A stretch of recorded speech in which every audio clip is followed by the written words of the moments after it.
afternoon for once in a while, everybody. Welcome everyone to another wonderful edition of the absolute worst podcast out there, worst sports podcast out there.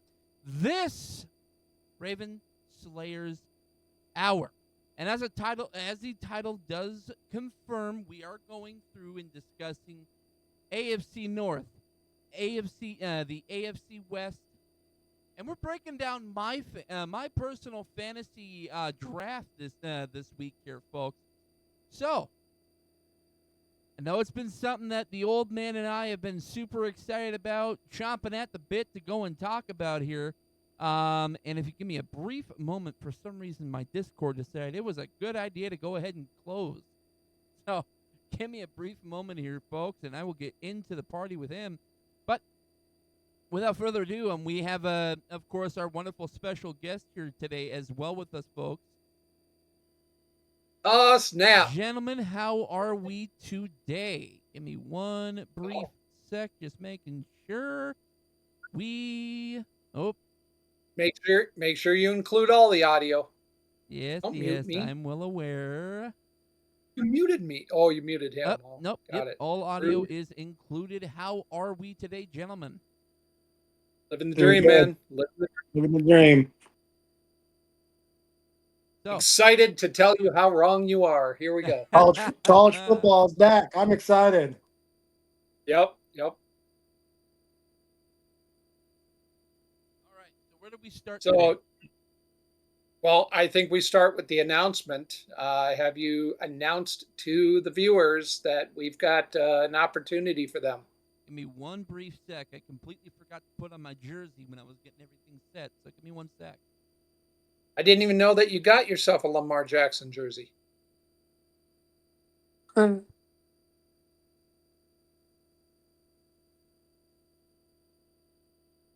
gladly buy a Ravens jersey if you wear it. I'm back now. So, all you fans out there who enjoy the content, we have something very special for you. In my bio, in my Twitch bio, there's a link,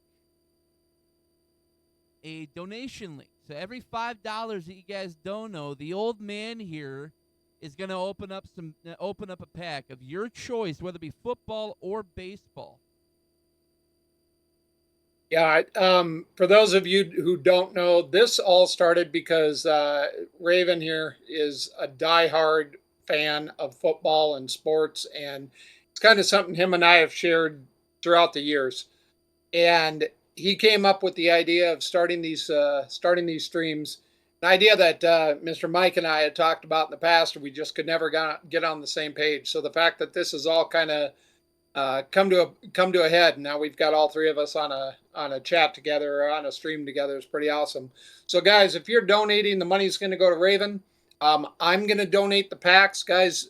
Stuff you can pull out of there, kind of hard to see, but this is 88 Donruss. There's a Mark McGuire for you.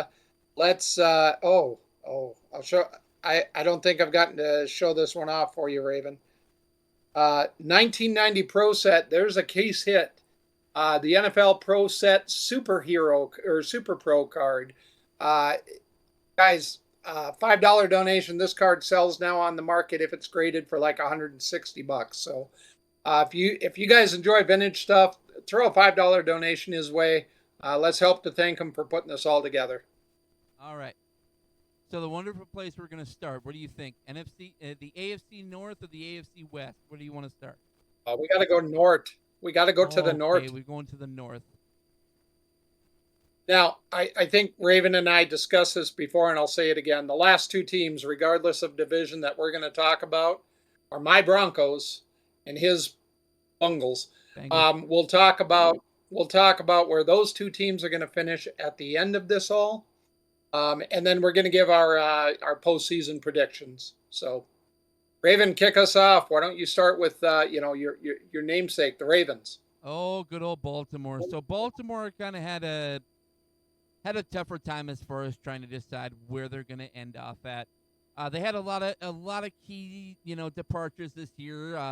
With Patrick McCarry leaving their team in the offseason, and of course Justin Tucker. Of course, had to make the decision there. After off the field issues, so they had to make that decision. But they also brought in a lot of great guys in the off season. Main key additions I saw were DeAndre Hopkins and Malachi Starks. I mean, DeAndre Hopkins, even though he's older, you need more weapons. And if you think about it, you already got two huge receivers out there. So DeAndre Hopkins is going to slot in perfectly to that number 3 position, majorly because a lot of these defenses are not going to look his way. They're going to look at the other 2 receivers on the opposite side of the field. DeAndre Hopkins is going to get a lot more catches this year.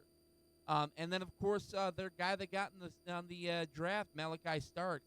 They needed secondary help. That's one of the many things that I saw that they needed last year. Now, when it came to the prediction, of course, I had to list them down at the number 2 because the Bengals are going to win the division this year. Ravens, I had finishing off at a 10-7 record. And then as far as the fantasy picks, I wound up going with the man every single year that surprises me out of nowhere, Mark Andrews. He's going to have a big year this year. Again, going back to the thought process with the 3 receivers now, guess what? You got a 4th guy right there in Mark Andrews. More utilized in those short, more in the short dump off situations. Mark Andrews definitely is going to be that guy open more than anybody. But the other one, as far as a bad fantasy pick this year, I had to go with the second tight end on their roster with Isaiah Likely. Likely last year had one game where he went off and then it just fell off the map. And that's honestly how I feel it's going to happen this year, too. He's going to have one great game and then just fall off the map. Okay.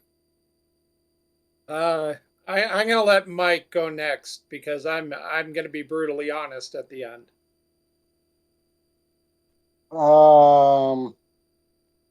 First off, the Bengals are definitely not winning this division, but so I guess I'll start with fantasy. I like Derrick Henry.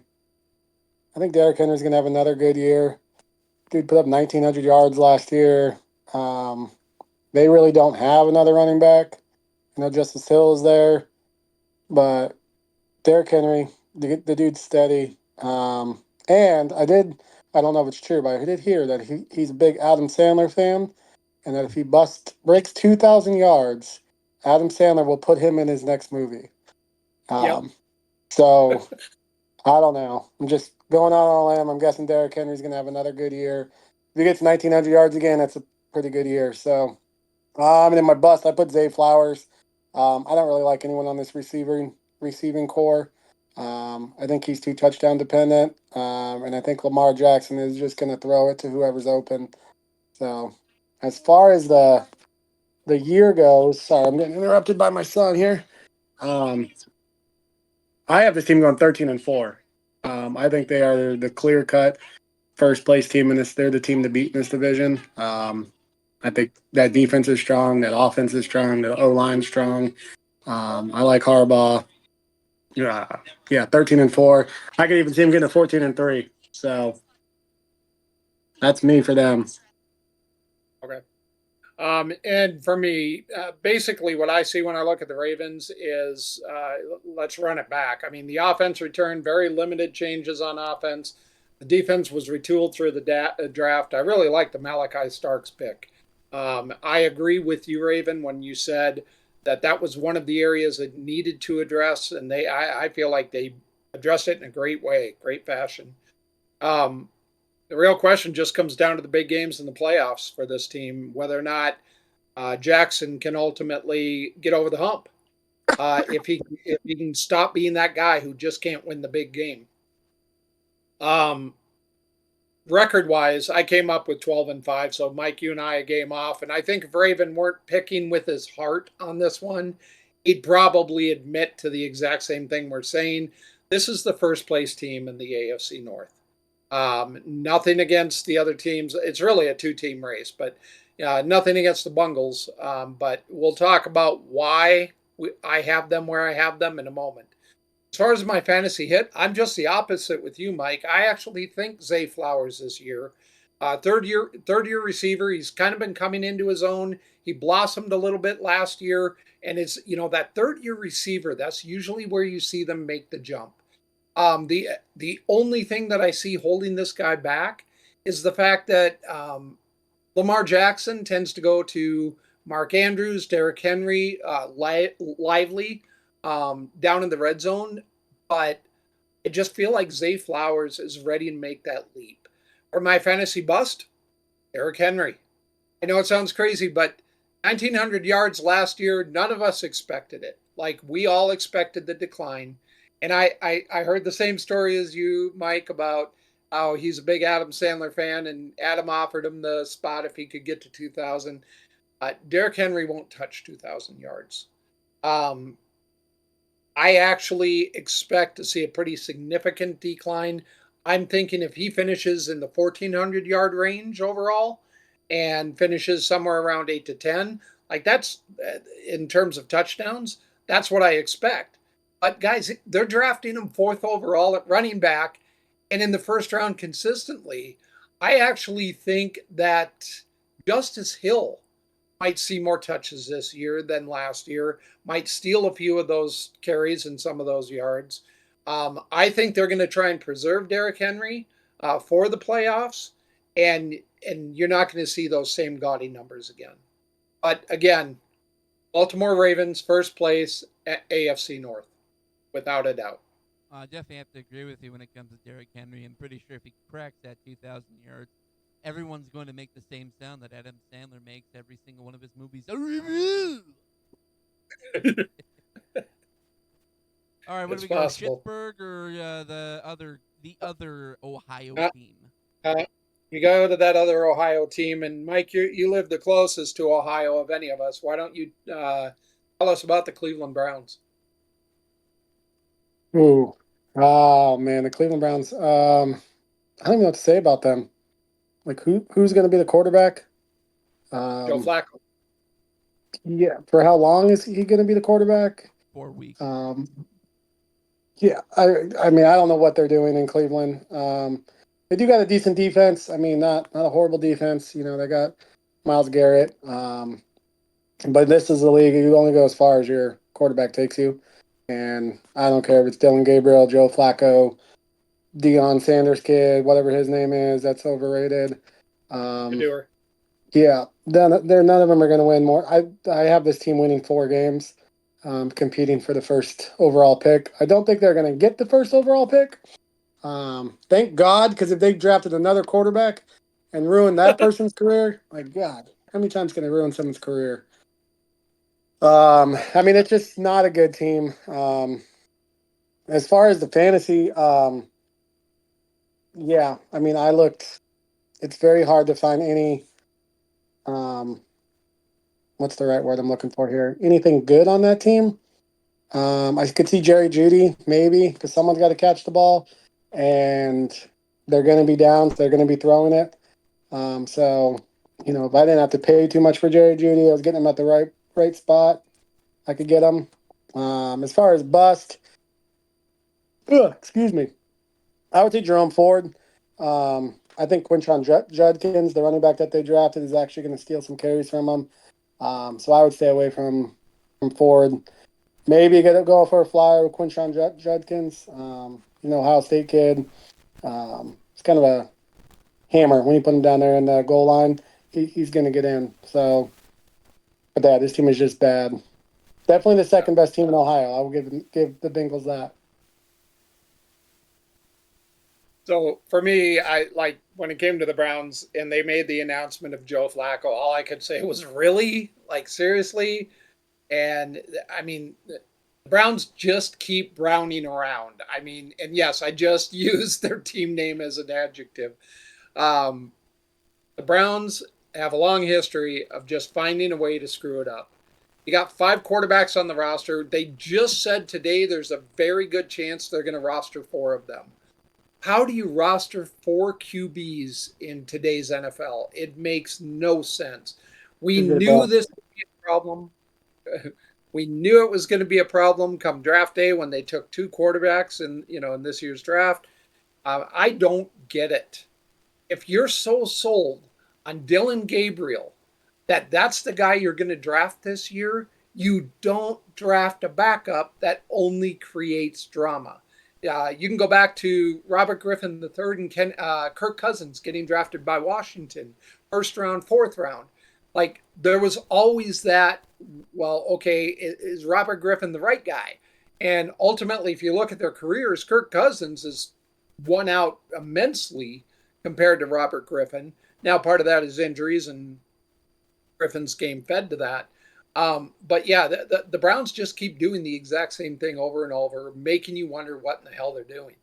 As far as a fantasy hit, I had Jerry Jeudy as well. And it's hard for me because I still remember watching Jeudy get drafted by the Broncos, and I've mentioned it once before in these podcasts. Um, he's not the Jerry Jeudy of the Broncos failures. This is actually the guy I expected to see coming out of college. And it's just proof that sometimes it's just got to be the right fit. He had 1,200 yards receiving last year. And keep in mind, inconsistent quarterbacks all throughout the year.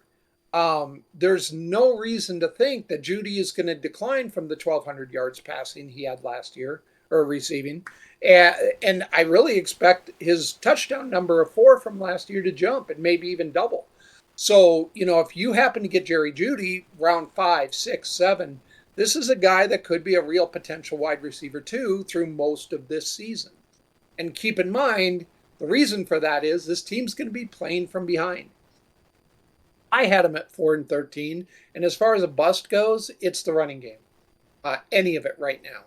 Uh, they have to be able to run the ball to manage and control the games in order to take the pressure off the passing game. But there's nobody in this running back room that seems likely to make a huge leap. They drafted 2 running backs, Dylan Sampson and Quinshawn Judkins, who's still unsigned, by the way. Um, and Judkins is still first among the 3 backs likely or that's being drafted, 32nd overall at ADP at running back. So, it just amplifies what you said, Mike. Jerome who? Like what's the reality that any of these backs is going to contribute? I just don't see it. What do you got, Raven? Oh, what can I say about the Cleveland Mud Dogs, the Cleveland Circus Show, the Cleveland shit stains? I agree. Huge question marks in the quarterback room right now. Currently rostering 4 with Flacco getting the nod. You got Kenny Pickett. You got Dylan Gabriel. You got Shedeur Sanders, and of course Deshaun Cosby is still sitting there. Now, as a lot of people have gone and mentioned, Deshaun Cosby is not expected to play this year. Most likely going to sit on the injury reserve. And unfortunately for the Browns, kind of what everyone's expecting is that the Browns are going to hold on to him until his contract ultimately expires. As they've actually gone out and recently mentioned, they're actually looking into holding just 3 quarterbacks going into the regular season. So the main thing you got to question here: are the Browns going to trade Kenny Pickett? Are they just going to place one of their young quarterbacks on the or on the practice squad this year, whether it be Shedeur or Dylan Gabriel? I ultimately see it being Shedeur going to the practice squad, Dylan Gabriel staying. Of course, just Cleveland's going to Cleveland. One of their key departures I had this year definitely was to Nick Chubb. He was their main focal point when it came to the run game. And losing him just because Jerome Ford happens to be in the argument when it comes to the run game. Jerome Ford right now, I don't know why he's sitting as the number 1 guy. Judkins, I mean, I agree. He's eventually going to take over the spot of the starting running back once he signs his freaking contract. And of course, one of the main things to remember is the Browns are, with the lesser talent in the quarterback room, they're going to focus a lot more on the run game this year rather than passing the ball. Now, You both went 4-13. I went 4-13. I went a little bit more lenient. I went 6-11. They are going completely defeated, 0-6 when it comes to playing division, without a doubt in my mind. Now I know both of you said as far as the run game, it's the biggest bust that's going to happen this year. I disagree. Jerome Ford, honestly, was my good fantasy pick this year. As far as like a number 2 to number 3 guy, not as your starting running back. Do not draft him as your starting running back. Have him as a backup option. Don't start him. Listen to me, fans. Do not start Jerome Ford. The big fantasy bust I have this year for them is any of their quarterbacks. Joe Flacco is probably going to be out there for 3 to 4 weeks. Dylan Gabriel's going to get an opportunity sometime later on in the year. Kenny Pickett's going to get time in the middle of the year. Once he starts regressing with the Browns, then you're going to look at a third quarterback.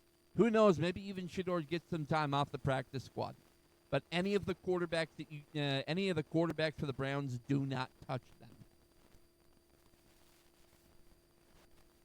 Yeah, I hear where you're going with that. I will say I think Flacco will have a decent start to the season. I don't think he's going to be able to last and hold up physically. They're going to throw the ball a lot because they're going to have to. But I hear you. I wouldn't touch their quarterbacks with a 10-foot pole. So, all right, let's see. That leaves because we're saving your team. We're saving your prediction. Yeah, let's talk about Pittsburgh. One of the most impressive things about this team that you love to hate for no apparent reason other than the fact they're in your division, Mike Tomlin might be one of the best coaches in the NFL. And if you need a reason, yeah, ever, possibly. If you need a reason to believe that, this guy does not have a losing season. How many are we up to, Mike? How many in a row? I think it's like 20 almost. I think it's 20 now. Let me Google it really quick. Yeah, Google that. That's actually I should have done that Google before we got into the show, but can he do it again? Can he seriously do it again? 21? 21 consecutive non-losing seasons. That's unbelievable. Like, last time they had a losing season was in 2003. Daryl was in like 5th grade. Yeah. Daryl was in kindergarten, I think. No, second grade. He was in second grade in 2003. Yeah, Give like me 1 sec. I don't know what's going on with the audio all of a sudden. Okay, hold on. We're holding. Let me know when we're back. Okay, we're good. All right. Find me any coach that can give you 21 straight non-losing seasons and tell me how he's not considered one of the best. The real question is, can you do it one more time? Big loss already, in case you have not heard. Eric Harmon, their first rounder, likely out for the year. They had to cart him off the field last night. Heartbreaking when you see, a kid's dream end that quickly. He'll be back, but they announced it's 4 to 6 weeks. Oh, is that it? That's what they said. It wasn't as a rookie. 4 to 6 weeks is better than the entire season. So that's the one. Yeah, it's still he's still going to miss 6 weeks of football. 6 weeks of football, and probably more than that. Let's be honest. When you're a rookie and you don't get those reps early in the year, it takes you a little longer. Big loss for them right up front. This bold prediction, because Mike and I were just talking about futures, these wonderful bets that you can make on NFL teams and college teams now. We call them investments in my house, sir. That way my wife doesn't think it's bad. Investments. Yeah, these investments. Investment for you. This is the year it ends. This is the year that the Pittsburgh Steelers do not finish with a winning record. They come close. I have them at 8-9 this year. So third place in this division. As far as my fantasy hit, let me just say that no matter what you think of this guy, I think it was the right signing for this team to bring in Aaron Rodgers. Now, he Oh is not my fantasy God. hit. Not my fantasy hit, but we just had a great conversation just a little bit ago, didn't we, Mike? We Mike, did. how many yards did Aaron Rodgers have last year? 3,800. How many touchdowns did Aaron Rodgers have last year? 28, and he was on a horrible New York Jets team. That was on the New York Jets. Now, Garrett Wilson, by the way, I'll say it again. Garrett Wilson does not deserve to be grouped in with the rest of that offense, or Brees Hall for that matter. Those two guys have all the talent in the world. I just don't get it. But he was on an offense that couldn't protect him, and he's going to an offense that can't protect him. So when he is throwing the ball, he's got to throw it somewhere. Hey, I like the DK Metcalf signing. The addition of Metcalf gives Aaron somewhere to throw the ball down the field, throw it up, and hope. Metcalf loves to win the contested balls. He gets down the field at an above average rate, even now that he's been in the league, 5, 6, 7 years. He gives his team a proven number one. And probably the head case should fit right in with their historic head cases at this position. He's a potential steal right now, 21st average draft pick at wide receiver overall. He's going third and fourth round in most drafts. He could be a high end wide receiver, or even a low end wide receiver 2, or even a low end wide receiver 1. He could be in the top 15 realistically, just because for this team to win, I think they're going to have to throw the ball. My fantasy bust for this team is Jaylen Warren. He's first on the depth chart, but I just don't see him outperforming many other number one backs in this league. This definitely looks more like a backfield by committee approach. You've got Kenneth Gainwell there. You got the rookie Caleb Johnson they took in the second round. I think you're going to see them all share time on this offense. We're not going to see what we had with Najee Harris, where he, touched the ball 250 plus times. I don't think any of these backs are going to be fantasy winners, period. So, again, you heard it here first. Make your investment. Mike Tomlin finally misses 500 football, and they finish 8-9. As we're sitting here talking, Ashley, thank you very much for the follow. Woohoo! Not a dono, but a follow. I appreciate it though. Any follow or anything, I appreciate 100%. And any dono, I got them sitting right here, guys. We'll rip them right now. $5 or more gets you a rip pack. Go ahead, Raven. Tell us about your favorite team. What can I say about Pittsburgh? I have to 100% agree with you when it comes to the record. 8-9 is going to be the first year we see Mike Tomlin finally have a losing season, and I'm a jump for joy. I hate the Pittsburgh Steelers. I want them to lose. I want it to be the year that Aaron Rodgers goes out and says, "Well, shit, I guess I should have retired last year. I should have retired when I was with the. Honestly, should have retired back when I was with the Packers." Pittsburgh's gonna have a terrible year. Of course, number one knot I had was Aaron Rodgers, aging quarterback running the show in Pittsburgh this year. I know a lot of people are sitting there saying, "Oh, well, Mike Tomlin, whatever quarterback he has, he actually makes him really talented." And da da da da da. This is not going to be the year for Aaron Rodgers to be that talented in that system. 8-9 this year, I just really unfortunate. It's not unfortunate. Fuck Pittsburgh. I don't like them. I've never liked them. Never will. Majorly because they win so freaking much. One thing that I looked at and saw and got really upset about is T.J. Watt. He's entering his final year of his contract. So, as a lot of people bring up, sure, Pittsburgh, whenever you perform for them, they typically break the bank for them. But the real question is Pittsburgh actually going to break the bank for TJ? They would be smart. They would be smart too. They would be dumb not to. I mean, you want to at least keep TJ Watt around as far as your cornerstone piece. But Aaron Rodgers is going to be his last year. I just no doubt he's going to go out on a terrible record this year, 8-9. I'm going to keep saying that number because it's going to make me smile at the end of the year when they are actually 8-9. One I actually went with the opposite with you when it came to the fantasy pick. Jalen Warren, they're going to focus more on the run this year rather than the pass. That's majorly what I see. Jalen Warren's going to come out and be a really good running back for him this year. And I did go the opposite way when it came to the bad fantasy pick. Aaron Rodgers is going to be the absolute worst pick as far as a starting or even a backup quarterback this year. Oh. All right, Mike, tell us what you think. Oh man, I disagree 100% with you. And I'll just start my fantasy. I have Aaron Rodgers. If you can get the guy in the 12th or 13th, 14th round, and he's going to put me up 3,800 yards and 28 touchdowns, and I can get him as my starting quarterback in the 13th, 14th, 15th round, like, yeah, I'll take that all day long. Look like you got to say something. I'll wait.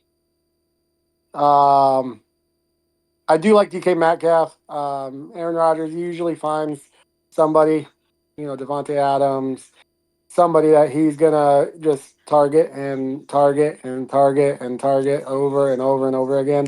I agree. I think this is team. Is it going to be 8-9? Is it going to be 9-8? Or what are they going to do? I will correct you, Daryl. They did just sign T.J. Watt. I think it was like 2 weeks ago. He did finally ink his contract. So Yeah. I think they just signed it 2 or 3 weeks ago. But you got him, Cam Hayward, Patrick Queen, Alex Highsmith, Deshaun Elliott, Joey Porter Jr. I love the Jalen Ramsey pickup. I mean, that defense is. They're not the best defense in football, because I will give that to one team. Clear cut is the best defense in football. But man, this defense is freaking good. Because of that defense, I don't see if Tomlin can go 9-8 with Kenny Pickett or Russell Wilson or Justin Fields. I'm sorry, I cannot bet against this guy. He's gonna go 9-8 or better. I have him at 9-8. It won't shock me if he wins 10, but I can't. I cannot go against the guy. He's won. I mean, it's 21 in a row.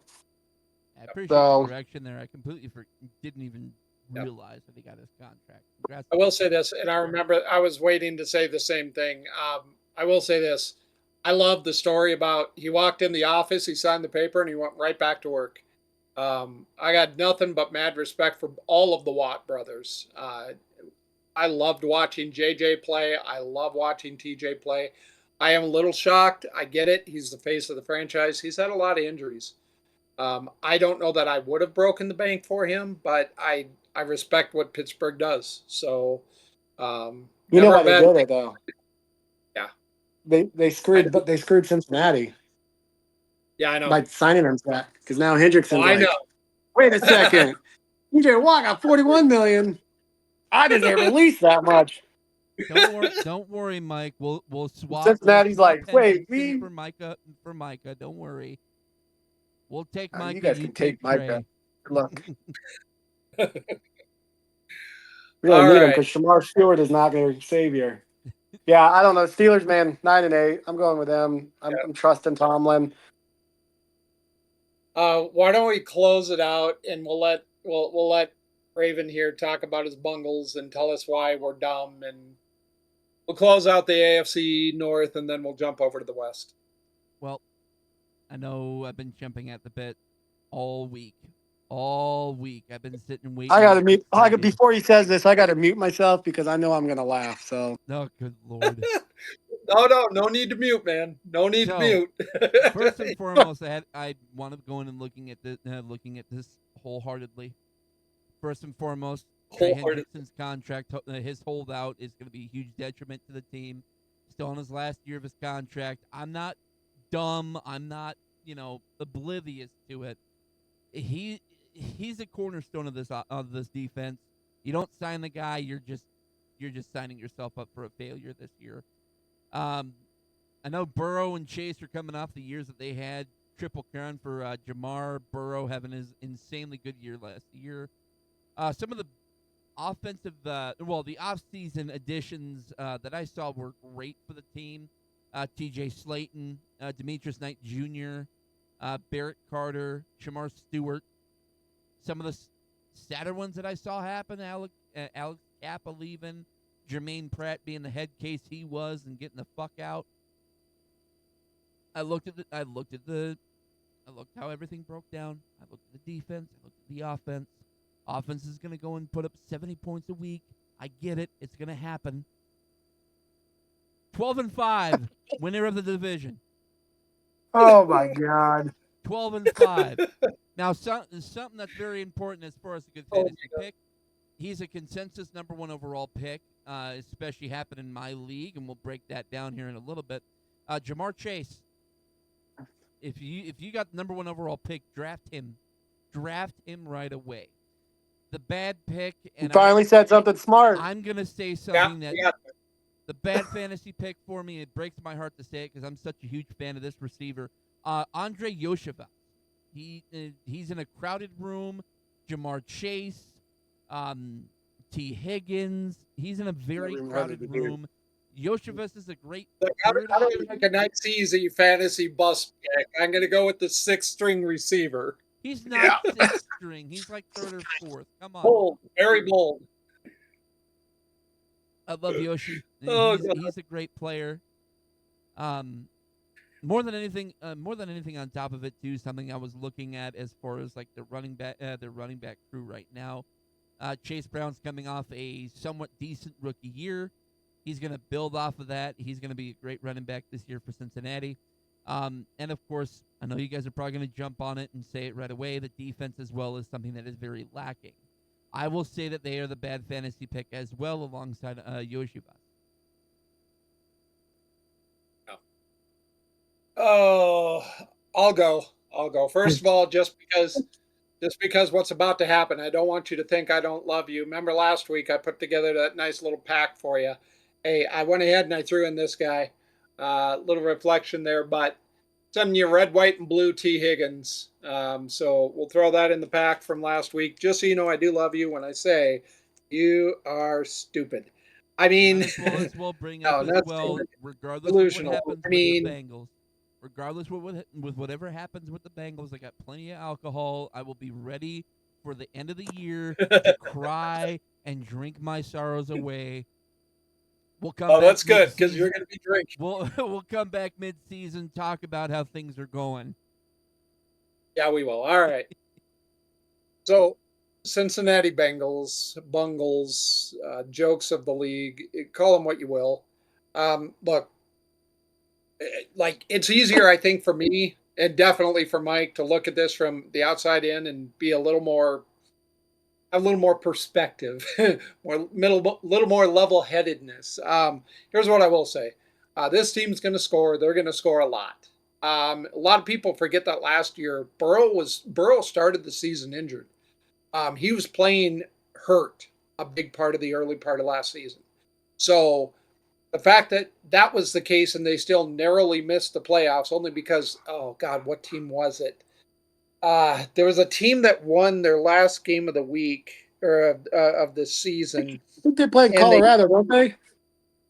They might. Yeah. Pretty sure they sent these guys home packing. I don't know, something like that. Anyway, this team's going to score, plain and simple. But with the drama on this defense, will it be enough? One of the great videos I saw all year, and I wish I had thought to bring it along and bring it with. It's final score like Indianapolis 97, Colt or Bengals 94 or something like that. Expect to see a lot of those type of games this year. High scoring affairs where you just pray that your team's going to outscore them. Now, the difference between this team and let's say the 1998 Minnesota Vikings, who went 15-1 with that exact same format, is that they found a way to win those games. The Bengals, unfortunately, will not. I do have them second in the division. I've got them finishing at 10-7. And we'll talk playoffs at the end of this whole thing. Okay. As far as the fantasy hit goes, it's the offense, man. Draft them, all of them. Joe, and again, I hate giving your team kudos, but they're the Bengals. It's not like they're one of my arch rivals. Um, but Joe Burrow is one of the best quarterbacks in the league, probably one of the top three, and I got no problem admitting that. Chase Brown is going to benefit from a passing game that doesn't allow defenses to key on him. The receiver duo of Jamar Chase and T. Higgins, they could both be in line for double digit touchdowns. And I mean, I went so far as saying Evan McPherson, one of the best kickers in the league. Like, if you can get 3 or 4 of these stars from this team, you might actually win your league. Um, Fantasy bust, like, how do you go with anything but this defense? Last year's Achilles heel for this team, man, they're returning in remarkable fashion. They seriously found a way to get worse. Trey Hendrickson, he's going to sit out the year. Kudos to him, man. The hell with you people if you're not going to pay me. They've got a second round draft pick who won't even sign. Like, First round. are you? I'm He's already sorry. signed, by the way. Oh, did he sign? Yeah. Did he finally sign? Yeah. Okay. He lost a whole preseason, and as a rookie, you can't do that. We've seen it how many times. This defense seriously got worse. They're going to find ways to lose games that this offense seemingly won for them. And unfortunately for the Bengals, they don't have an easy schedule. They're still facing plenty of playoff teams that just I don't see a way that they somehow supplant the Ravens. So I'll give them 10-7. I'll give them second place in the division. We'll talk about the playoffs shortly. Talk to me, Mike. I'm right in line with you. I do have them at 10-7. I 100% agree. This offense is, yeah. I mean, they're gonna throw. Jamar Chase is to me, he's the clear cut number one pick. If I got the number one pick in my draft, I would take Jamar Chase. I love Chase Brown. I agree. When they're throwing so much, he opens up holes for him. He also catches the ball. I think he had 55 catches out of the backfield last year. So, yeah, anyone on that offense, realistically. You guys have pretty much hit on everything. This defense is just, God, they're fucking horrible. I mean, excuse my language, but God, they suck. I don't know why you go and draft Shamar Stewart. The guy had 4.5 sacks in 3 years in college. And all of those sacks were against like Sam Houston State and the school for the blind and the deaf. Like he was not good against anybody ever. And I watched him because he plays for A&M. I fucking hate A&M. No. Shamar Stewart is not good. He's a bust. Trey Hendrickson is the only talent you have on that team. I do like Joseph Asai, maybe because he went to Texas, but I do like him. Maybe. I think he cost you a Super Bowl, if I remember correctly. So, yeah, he cost us a pretty big AFC Championship game, pushing. Yeah, that was it. That was it. Mahomes out of the. That was it. It wasn't the Super Bowl. I It was still hate when him he for got that, man. I still hate him for that. I think I have an Asai jersey from Texas. I'll send it to you, buddy. That's awesome. No, they 10-7. I mean, this offense is going to win games. My biggest question is I mean, if you look back at Burrow, they always start slow. Like last year, correct me if I'm wrong, Daryl. You guys 0-3 last year at one point, 0-4. Don't remind me. Do not remind me. Dropped Here's our the question. first freaking game to the Patriots of all fucking teams. Dropped And that's what I'm worried about. The Patriots, and then the Patriots were ass the rest of the year. And you guys start out with an easy. You get the Browns, you got the Jaguars, and then you get the Vikings. God, I hope they lose Old Man Flacco. I swear. So if you come out and you lose to the Browns in week 1, whoo, man, don't come back on this show. Like just end it. My show. Oh, that's awesome. All right, all right, all right, all right, all right. We've beaten up on his bungles long and hard enough. My butthole is nice, and my Pretty. butthole is fine. Don't worry, everybody. I'm pretty sure that we just beat on the Bengals harder than Diddy beat on the kids. So. She's soft. All right, all right. Hey, real quick. Do we have a dono yet? No, not a one. Not a one yet. All right, Raven, this is for you. Football or baseball, sir? I'll go with baseball. Yeah, I know you're a baseball guy. We're gonna live rip for you one pack of Donruss baseball. 88. Anyone remember the rookies from 88? Alomar, I think.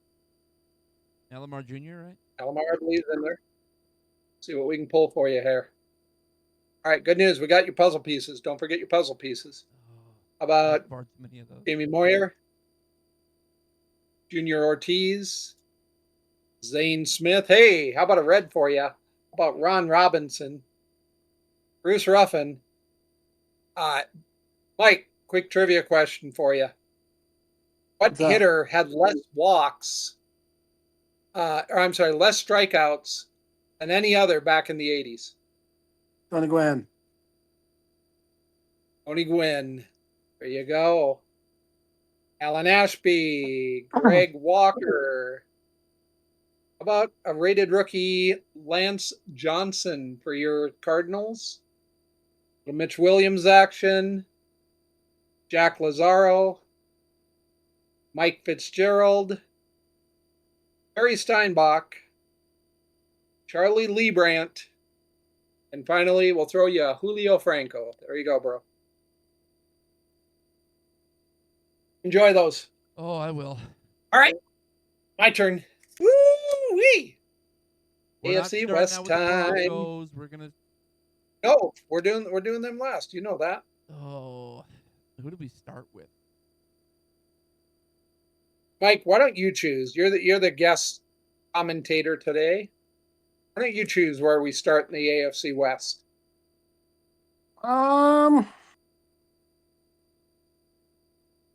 What's there the Raiders? All right. All right, we can start there. That's probably the easiest place to start. So Yeah. why don't you kick us off, man? Tell us about Las Vegas. So I will say this, to me, this is the best division in football.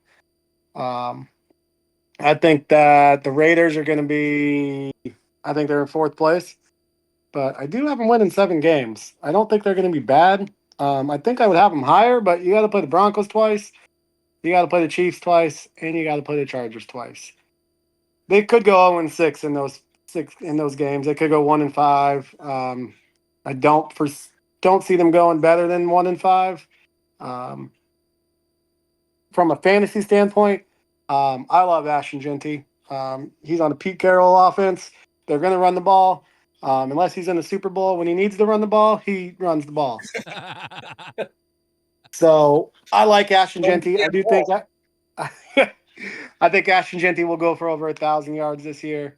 Also, Brock Bowers. I think he is the clear-cut number 1 tight end, best tight end in football. I don't think it's close. I think he is in he's in a league of his own. I think he is that far ahead of even George Kittle at this point. Trey McBride? Nope, I think he's way ahead of Trey McBride too. I love Brock Bowers. As far as my bust, I had any wide receiver. I want to touch him. Jacoby Myers, maybe I could see having a decent year, but the rest of that receiving room is just, I don't know who's going to step up. You got Trey Tucker, Thornton Jr., Colin Johnson, Jack Beck. It's just a bunch of who's going to, somebody's got to step up, but when I'm drafting the fantasy team, I don't want to guess. I know it's gambling, but I'd like to win in my gambles. So Ashton Genty, I think he's getting drafted a little higher than I'd like him, but he's got all the recognition from last year. He probably should have won the Heisman last year. And it's Pete Carroll offense, man. They're going to run the ball. They're going to run the ball a lot. So, but 7-10, For good enough for fourth place, but that's an improvement on the Raiders. 7 wins is a good season for them. Let me just say, and I'll put this out there right now. We do not share notes before these shows. And it's one of the most unique things about this. We don't sit down and chit chat about what do you got them at? What do you got them at? These are all our own unique perspectives. And the great thing about that is when things sync up and people are on the same page, the fact that you've got 3 different people all looking at the same thing and seeing the same thing, or in the case of the Bungles, 2 people who are reasonable and one who's not. It is unique to have that opportunity for each of us to have our own picks. As far as Las Vegas goes, hey, welcome Pete Carroll. It was a good hire, I think. For all the years of bungling that they've had, and the head coaches they've gone through since John Gruden's emails got leaked. By the way, that's still fucking funny. For all of the headaches they've been through, this was the right move, I think. Geno Smith, Ashton Genty, they're going to be headlining this new look offense. You got Max Crosby. He's still a beast on defense. By the way, I love that guy. Even though he's a Raider, God, I love that guy. It is going to take some time to build what Carroll built in Seattle. It's not going to happen overnight. Immediate results unlikely this season. I would say look for, like you said, Mike, I look for this to be a step forward. I did have them at 6-11, not 7-10. And I think probably where you might have gotten one there is in division where I don't think they're going to get one. I just don't see them beating any one of these teams this year. My fantasy hit is actually Brock Bowers. You said it. This guy's being drafted right now as the number 1 overall tight end. I do think it's a lot closer between him and Trey McBride than you do. I think 1A, 1B for me right now. And worlds ahead of the George Kittles or the Travis Kelce's or anyone else. I think he's going to be their top pass catching target this season because of the lack of weapons anywhere else on this offense. He's got the ability not just to impact them when they need to move the chains, but he can stretch the field, which is not something you see in a lot of tight ends anymore. I really think a realistic prediction for Brock Bowers this year: 1,300 yards receiving, 8 touchdowns. If you're getting that out of any tight end, you're probably in the top 2 or 3 at that position. Now, fantasy bust. It's really easy to go after anyone in this wide receiver room. I'm not going to do that. I'm going to take on the rookie, Ashton Genty. Rookie running backs just don't make it in the NFL their first year anymore. They just don't. The game is faster, it's bigger, it's smarter than they ever played in college, especially when you consider who did Ashton Genty play in college, Mike? All right, there, I got a head nod. My problem is right now he is 6th running back drafted, typically 9th overall, first-round draft pick in almost every draft. And don't buy into the hype train. If Bijan Robinson took a year to figure it out, how is Ashton Genty going to be any different? I don't mind him at the back end of running back 1 territory. I really don't. I think he'll be a good back, but I just don't think he's going to outperform some of the guys that are being drafted below him. And I'll just go down a list here for you. If he's the 6th overall running back drafted, kindly explain to me how Josh Jacobs is being drafted behind him. Explain to me how Bucky Irving is being drafted behind him. Jonathan Taylor, I get. Kyron Williams, Chase Brown, like these guys should have numbers equivalent, if not better. So, again, I can buy the argument for a low-end RB1 here, but not with the hype and not with the position that this guy is being taken. I think if you have like that late first-round pick, and he's there, and you can pair him with another running back in that second round. You go RB, running back. So here's my thing.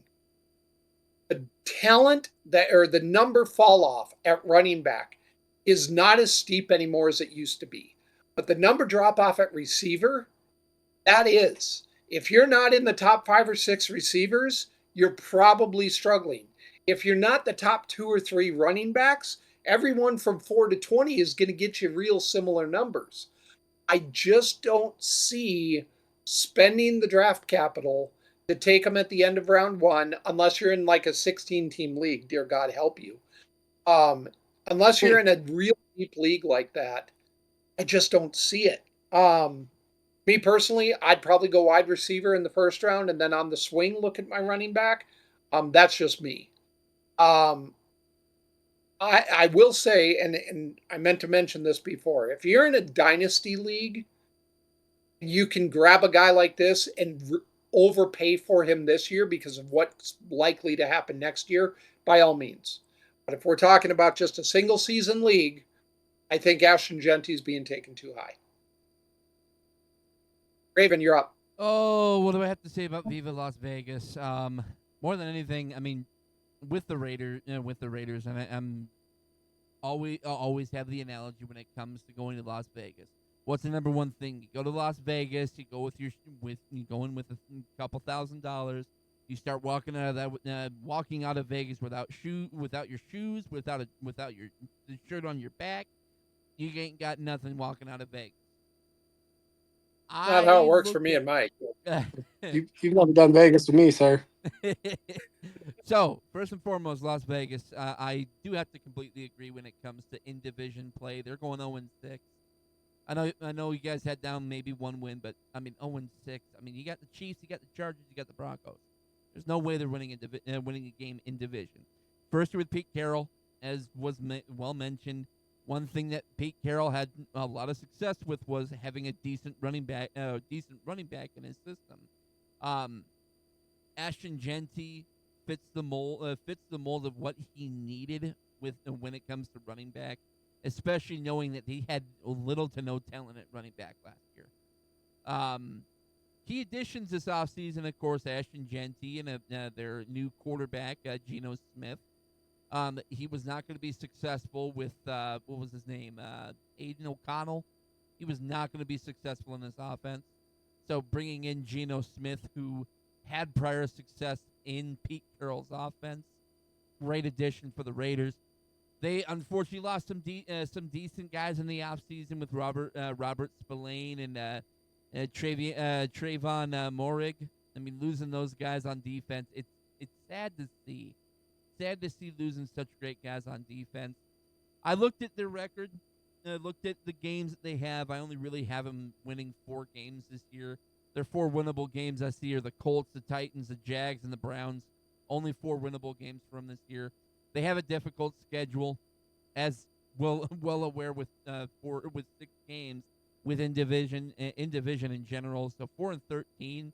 I did agree with Mike when it came to the fantasy hit was with Ashton Genty. He's going to have a lot of success in this defense. You're going to run the hell out of the ball.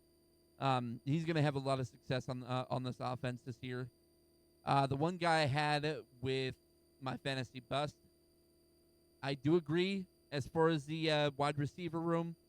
More than anything, with the old man Philip Dorsett in there, he's not going to have a successful year this year. But I mean, really, there's a lot of guys on this receiver group that are going to have a terrible year this year. So you take your pick when it comes to receiver. I will throw this in there. I actually think that the receivers will outperform expectations. If you remember, one thing I'll give Pete Carroll, if you can make Tyler Lockett a name, who were their other receivers? Tyler Lockett. You should remember, and then they beat the Broncos like 53-8 in the Super Bowl or something like that. Shut up. The year that they went to the Super Bowl? They whooped the shit out of the Broncos. Yeah, they did. It wasn't pretty. No, Tyler Lockett. I just remember him. By halftime. Just so you know, I mean, he was done by halftime. Yeah, it was rough. No, I will say that the offense that Pete Carroll runs and asks his quarterback to run, they find a way to make no names into above average receivers. not superstars. Like outside of DK Metcalf, by the way, him running down Buda Baker, I'll never forget it. They're not going to be guys that are going to, blow up the stat book. But man, they just find a way to be decent. Like when Hunter Renfrow was decent and all of a sudden had this monster year for the Raiders. Like, I wouldn't Somebody's got to expect, step up. yeah, I wouldn't expect 1,500 yards out of any one of these receivers. But a couple of them topping 1,000 yards and 6 touchdowns wouldn't surprise me in the least. So, I think we all agree. Here's our 4th place team in the AFC West. Don't expect too much, and you'll probably be okay. Now let's get to the fun. The 3 teams. Now it gets fun. Now it gets fun. Here we go. Oh, let's see. Raven, I'm gonna wait. I'm gonna let you take on your mom's team first. I will talk about your AFC champion Kansas City Chiefs from last year. Look, teams can't really be great for an entire decade, right? Like, not anymore. Not in today's NFL, right? At some point, I think that the New England Patriots would disagree with you, sir. Well, they had this guy, fucking guy. So did the Chiefs. At some point, they got to falter, right? Don't count on it. Just don't count on it. While it's going to be next to impossible, I think, for Mahomes and company to win yet another AFC West title, I think they still find a way into the playoffs. And honestly, like, he hasn't lost a step. If you saw him in the preseason games so far this year, yikes! He's good. Yikes! He's good. That offense is good. Andy Reid, man, what can you say about that guy? Go get another Waffle House waffle. I don't know. Like, it's gross to watch. I think they are this generation's New England Patriots. We all just want to see them lose. I'll be honest. We'll get to the record at the end here. Let's talk about a fantasy hit. And Mike, do me a favor, throw up the horns. There they are. Xavier Worthy. He has shown throughout camp and preseason so far that there's a reason that I winced when the Chiefs got to draft him at the end of round 1 last year. I was so freaking pissed. Like, I don't get it. How, like, you got one of the top 3 quarterbacks in all of the NFL throwing him the ball all year. And, like, let's be honest, he can't go backward. Second half of the season, he really started to come into his own. It looked like Mahomes started to trust him more. Keep in mind, he had one of the few meaningful catches in all of the Super Bowl last year for the Chiefs. Here's the crazy part that I don't get, and somebody explain it to me.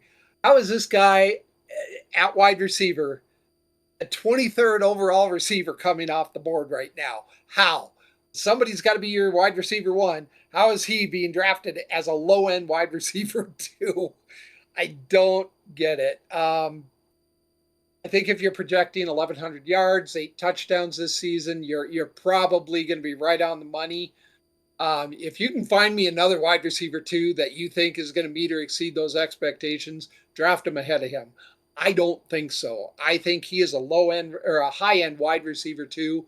Might even start to touch wide receiver 1 territory. It's going to be really close by the end of the year. I would draft Xavier Worthy as a high-end wide receiver 2 almost every draft. It is really, really hard to look at this team and label a bust, but I'm going to do it, and everybody's going to look at me funny, and I don't care. I'm going with Travis Kelce. Look, we all remember the Swifties' favorite player from the NFL of yesteryear. Thank you, babe. Hold it. Come here. Come here. Everyone say hi to the lovely woman who allows me to do this wonderful thing with my son. Thank you, Lindsay. And she brought me. I'm not even supposed to have food in the room. Look at this, man. Look at that. Look at that. Num-nums. Look, Travis Kelce, we saw it last year, I think, for the first time. Like, he slid. He slid off. He was not the same tight end that we've all grown accustomed to. I really think it was the first sign of decline, and he's showing his age. Um, I don't think he's going to give way to another tight end on this roster. He'll still be the guy that lines up every down, almost every down. But I do think it's way more likely we're going to see them start to go down the field more. Dude, wait. Like you got Rashee Rice in this. What's that? He has something to say. He keeps putting his hand up. We'll get to you, Kermit. Give us a minute, Kermit. I think they're going to go down the field more. I think Rashee Rice is going to see touches. Xavier Worthy is going to see touches. Like they're going to move this. They're going to move the ball down the field, and they're going to utilize Patrick Mahomes at his best. Man, let him just start chucking this ball. And I get it. They've won every way that you could possibly win. They've gone down the field. They've played the short game. They'll take what they give you. They'll go over the top when you don't. Like scary, scary football team. But I think Travis Kelce, best case scenario, I think you're looking at 900 yards, and you're probably still looking 7 to 8 touchdowns just because of the red zone. But Only I had don't 3 think last year. I know, and that's hard to believe. Um, I don't see the dominant force that I saw before. I definitely don't see a guy who should be drafted number 4 at tight end. Like 7 or 8, yeah. Would I still take him as my starting tight end? Yeah. But if I ain't getting him in the 11th or 12th round, man, I'm just not wasting the pick. I'll find the same number somewhere else. Tell me about it, Raven. Okay, so I kind of Oh, kept by him the way, under wraps a little bit sorry. here. Don't worry, I've kept Hold him under on. I wraps. forgot to say the word. 10-7. 10-7 Kansas City Chiefs this year. Oh man, Go ahead, he was Raven. nicer. So, of course, Chiefs are coming, looking to rebound from the Super Bowl loss. The three-peat chance. They lost that opportunity. I'll keep saying it until I'm blue in the face, little green fuck. Potential last year of Travis Kelce. I agree with you. It's going to be his last year this year, without a doubt in my mind. Had a couple of key departures, especially with one of the main pieces on the offensive line with Joe Thuney, and then of course Justin Reed leaving as well. However, they supplemented everything through the offseason, picking up Jalen Moore, Christian Fulton, and then of course Josh Simmons. Great pickups this year with the offseason and with the draft too. I'll give them that. As far as in division play, I mean they're gonna split games. I see 4-2 happening as far as in division. I know you did say 10-7. I say 11-6. One more win than what you're predicting here. Say my name. What? Say my name. As far as the fantasy hit this year, say my name. Patrick Mahomes will be your fantasy hit this year. Yeah, I will. Woo! I have to completely disagree with you. We're going 17-0. I don't care. I do not care. Yeah, but you got old man Travis Kelce, who I think is your fantasy bust this year. Don't. Just leave him alone, please. No, I'm not leaving him alone. He's old. He has one more year this year. It's that simple. You got to just get out of your little hole there. Your little hole there, Patrick. Don't tempt me. So 10-7, 11-6. Mike, fill us in. Well, I will start with the fantasy. I agree with you guys that the bust is I put Travis Kelce as well. As far as my breakout, I am 100. I could be biased here a little bit, but I am 100% on with your dad. Xavier Worthy, man. The dude is fast. They're going to throw the ball down the field. That's what they brought Hollywood Brown in for, and I think he's played like 2 games for him total. And I think I think Xavier's going to have a big year. I would be very happy to have him as my wide receiver too. This is the hardest prediction I've had to make because it's very hard to bet against them. They have a really hard schedule. You got the Chargers, you got the Eagles, you got the Ravens, you got the Lions, you got the Commanders, you got the Bills, Broncos twice. Like, God, this is a rough schedule. With that being said, I still cannot go against the referees, who ultimately have they can sway the outcome a little bit. There's your good fantasy I term have right this, there, the referees. yeah, you take the referees when you're with the Chiefs. Um, I originally, I will say, I originally had them at 10-7. I went back through all the games and I was like, they cannot be 10-7.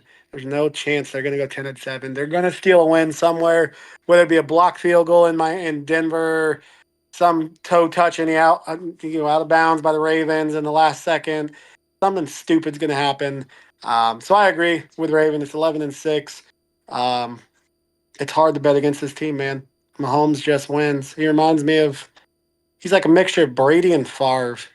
Like that's what the key reminds me of. He just wins. Hey, Kermit Mahomes, what do you have to say about your referees? Well, I mean, I made sure the check didn't bounce this time.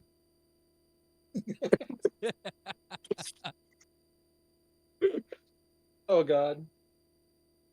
All right, Raven, you get to kick off the Chargers. Oh goodness gracious! The four fans of the Chargers made sure to make me aware that they're going to be a decent team this year. Of course, as always, that's for the fan to decide. Yay! I mean, the Chargers did a lot this offseason that wound up adding on to their team. Mekhi Becton coming in from the championship team. Amorian Hampton in the draft. Najee Harris. You got the 1-2 punch there in the backfield this year. But the one thing that I was sad to see happen, even though a lot of people are saying that he's injury prone, it was going to happen, Joey Bosa. I mean, that was your captain on the defensive line. He had his injury concerns, yes, but at the same time, I mean, he's the cornerstone of the freaking Chargers defense. Sad to see him go, but happy to see him leave, especially with the injury history. The Chargers' loss is the Buffalo Bills gain. Again, this is another team that I looked at and I saw 4-2 in division. Surprising for me, each team in this division, other than the Raiders, I see going 4-2 in division. The Chargers overall, I have them finishing out at number 3 at 10-7. As far as fantasy hits this year, Lad McConkey. Now, I know and we're gonna talk about it later, but Lad McConkey, in my personal view, he was my second round pick this year. Lad McConkey is one of those wide receivers that not a lot of people talk about. McConkey is going to be one of the better receivers in the AFC West this year. Lad McConkey, without a doubt in my mind, is one of the is the Chargers' consensus number one receiver. As far as my fantasy bust this year, again, thinking about his injury history, thinking about his declining age, Keenan Allen. Keenan Allen 100% is my fantasy bust, especially talking about that young man, Lad McConkey. He's going to be targeted more on the offense without a doubt in my mind. Keenan Allen's not going to have a lot of targets this year, and with his declining age, if he gets injured halfway through the year, you have him for a whole year, who knows, he could be a good pick. You have him for half the year, he's going to be a horrible pick. So Keenan Allen, I would steer clear away from. Okay.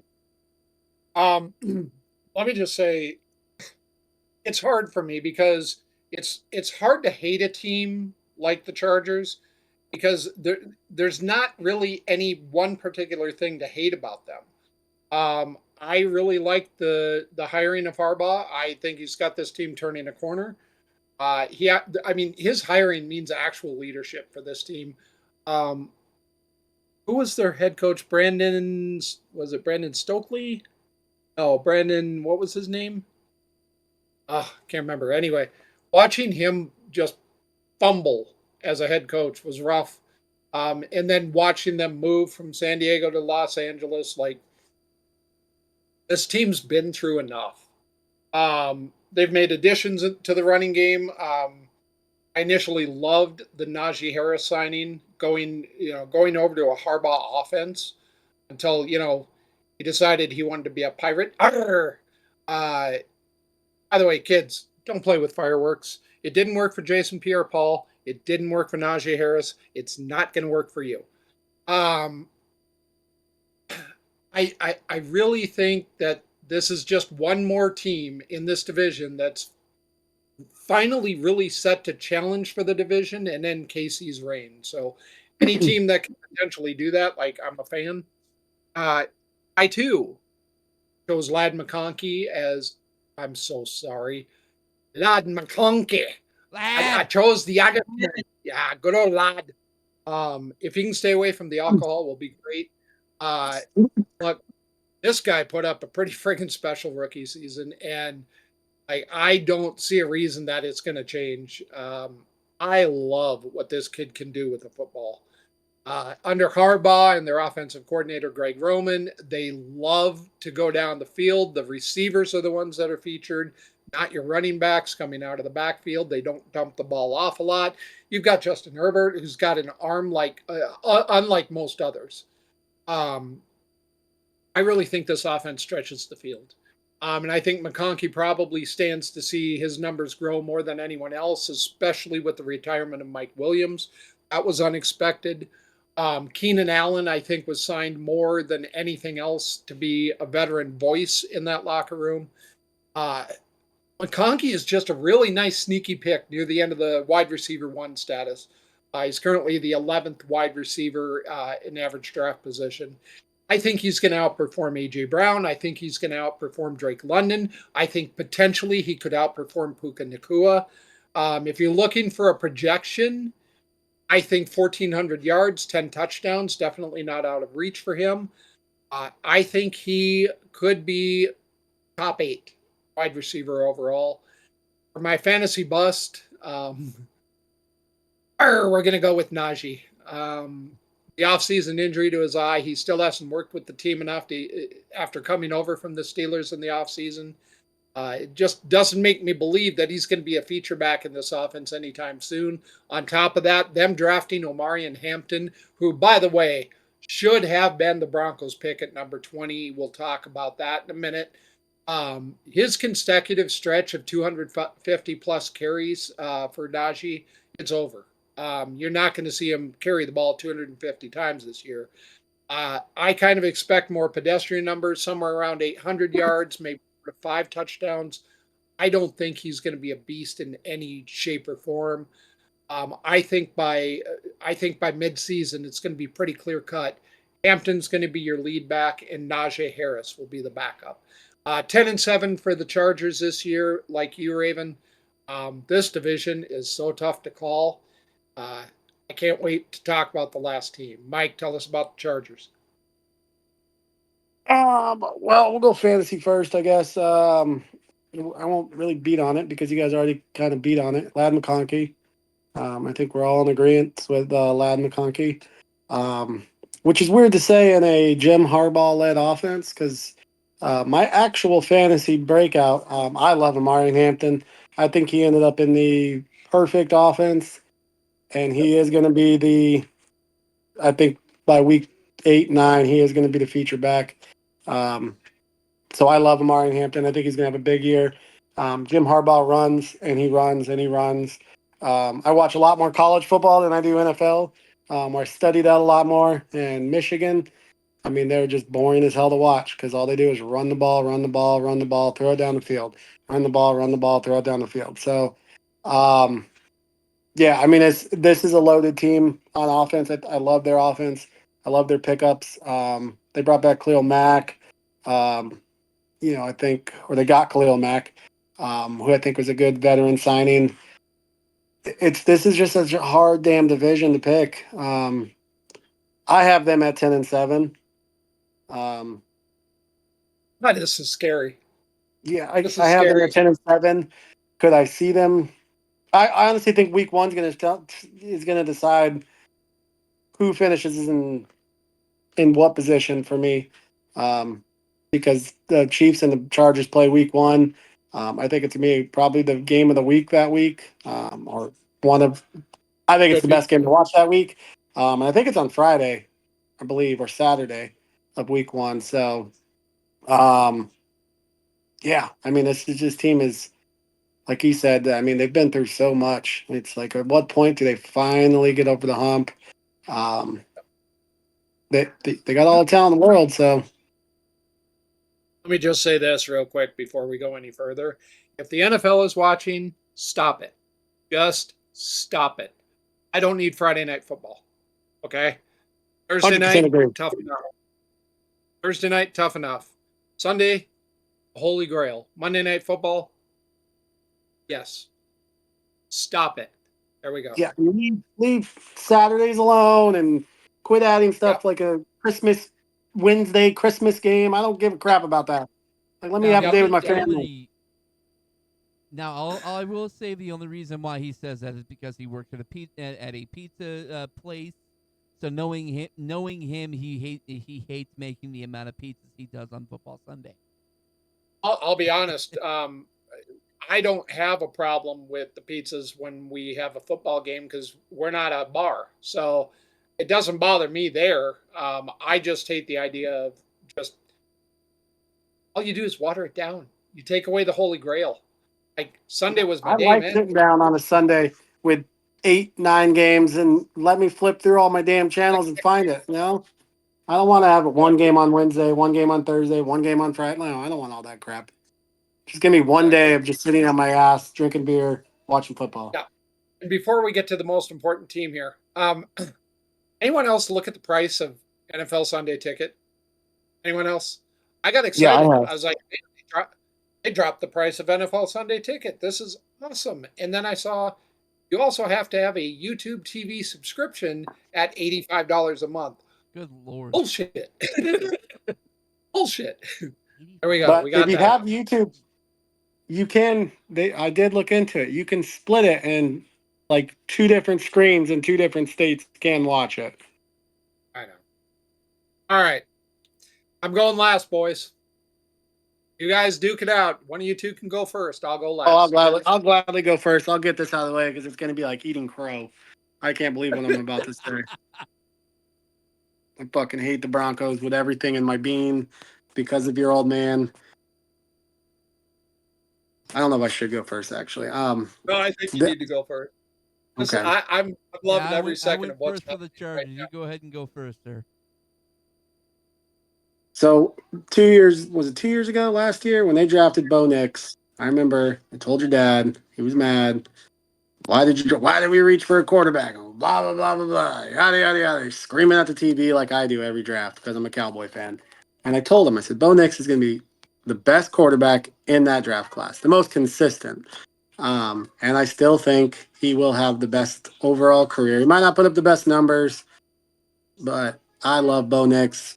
My fantasy bust or my fantasy breakout, I love Cortland Sutton. I think Cortland Sutton is going to have a monster year. Um, I I think he is the clear cut number one target on that. I also love the signing of Evan Ingram at tight end.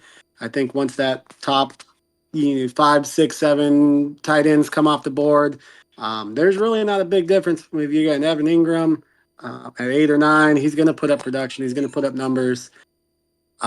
This offensive line is stacked. We'll talk about their defense because God damn, this defense is fucking good, man. It's stupid how good this defense is. It's not even fair. And then they went out and they drafted my guy that your old man was very upset about. And just added to it. It's like, are you kidding me? You guys just keep getting better. You got DJ Jones, you got Jonathan Cooper, Benito, Patrick Surtain, Brandon Jones, Riley Mott. I mean, it's just you can go on and on and on and on and on. This is the only fantasy defense I would draft and not drop. I'm the guy who drops the defense every week to just fill in with who's got the best matchup. If somehow I got the Broncos defense, I would not drop them. They're that good. They're going to put up numbers just by themselves. Hold on, I gotta make sure I can. I think the reign. I think the reign of the Kansas City Chiefs winning the AFC West comes to an end, and I think Denver goes 12-5, and I think they win the AFC West. I don't like saying that. It really hurts. Fucking ears. Raven, your turn. I pretty much have the same viewpoint, honestly. I have to eat crow here because I've talked so much shit about the Broncos, especially after last year. After we beat, what was it? Last year, the year before, we beat the Broncos, and you had to wear my had to wear my jersey, my Andy Dalton jersey. You know, the camo That's like Andy 4 Dalton years jersey. ago, bro. Well, what have Sure, you? that was 4 years. Yeah, but you got to remember we had your guys' number for a couple of years up until most recently. I definitely have to agree with Mike here overall. They're going 4-2 in division, 12-5 as far as their overall record, taking the AFC West. Bo Nix, I mean, he's looking to avoid that sophomore slump. One of the biggest needs of improvement I had for Bo Nix was his leadership, his ability to elevate his team. Now, I do as well have to go and agree with Mike. The defense is disgusting. Pat Surtain the second, and again, gonna have to go and eat crow here. Surtain the second, he is the best corner in the league. I will say it. I know you're probably sitting there just jumping for joy. Just yes, they're talking good. They're talking good. Broncos' biggest offseason additions. Again, I will give them a lot of credit here. I'm gonna butcher this name. Talanoa Hufanga, Dre Greenlaw, Evan Ingram. You know, they brought in a lot of great things, especially for this team. Of course, they had key departures with Cody Barton and Javonte Williams. But again, they built their offseason. They built in the offseason to make this team great. Okay, that's enough. That's enough. As far as my fantasy hit, and I have to mention this, I was able to land this kid in the 12th round of my draft. Marvin Mims Jr. He's going to be one of the featured receivers on this entire offense. One of the featured receivers, Marvin Mims Jr. And as far as fantasy bust, I mean, I wound up going. I know you're going to say it, and you're going to say it. I wound up going with someone deep in the receiving crew. Troy Franklin. The receiving crew this year is just stacked upon stacked. He's not going to get a whole lot of touches really at all. He'll be lucky to wind up getting some decent touches in the special teams crew, but I mean Troy Franklin ain't doing shit. Again, I'm eating crow here. I have to. 12-5 Broncos. Congratulations for the Broncos being the AFC West champion. Okay. He has been waiting. All right, get it out. Get it over with. There are great moments that occur every so often, and every so often, like I was saying, again, one of the unique things about this show, we don't compare notes beforehand, guys. We do not sit down. We don't ask each other's opinion. We come to these shows individually prepared. That's and 'cause so your when opinion usually all is of us wrong. can get on the same page without any influence from one another, boy, is it fun, man. I remember he's not wrong. I was really mad about this guy. I was so mad. I said, "Are you kidding me? Look, I'm shaking. I'm shaking." By the way, there's a Bo Nix patch. Isn't that fucking sick? I put And mine up too. I was wrong. Because I had to. There you go. Bo Nix. Bo Nix. Well, how about this? Okay, this is not Bo Nix, but he does remind me from a leadership standpoint, which is crazy because you brought up leadership. It reminds me of this guy, and this is kind of a cool old John Elway card. Like he reminds me of this guy. Horse teeth and all. He reminds me of that guy, and let me explain why. Reminds you of him how? Not playing. one thing that Mike said that really rang true is when the Broncos drafted Bo Nix, they did not draft a 21-year-old kid. They drafted a kid who had played, 6 or 7 years in college football, came from one of the best offenses in all of college football in Oregon. He played 4 years in Auburn before that. Yeah. Are more mature in terms of what we see come out of college than almost any other quarterback they could have taken. Now, it did not come without growing pains. For those of you that are not a Bronco fan and don't remember, man, I'm pretty sure if I went back in my text threads to Mike back the first half of last year, I remember a game where he had 38 yards passing in the first half and like one completion. It was not pretty in the beginning, but man, it sure turned nice. Sean Payton, when he was hired, he was given some time, and not a lot of coaches get that anymore. But in 2 seasons, he has turned this team around, and man, it is almost a blueprint of what he did in New Orleans. It's built around a really incredible friggin' defense with an above-average offense that doesn't rely on just one person. Bo Nix, I expect to build on last season's success toward the end of the year. And then they improved the running game via free agency in the draft. You brought up Javonte Williams leaving this team. He was on the field for 530 some offensive snaps. They found a way to replace that. And we'll talk about that in 1 second. The defense could be. I won't go quite as far as Mike went. Don't even say 85 Bears. This defense should be better than last season's defense, considering all the playmakers they brought in. They realistically could be one of those defenses we talk about for the ages, and I'm not going to compare them to individual ones. You just can't do that across time anymore the way the way we try to. This is gonna if they're gonna lead you, they're gonna be the reason you guys are 12-5. Yeah, well, great. Let's get the record out of the way.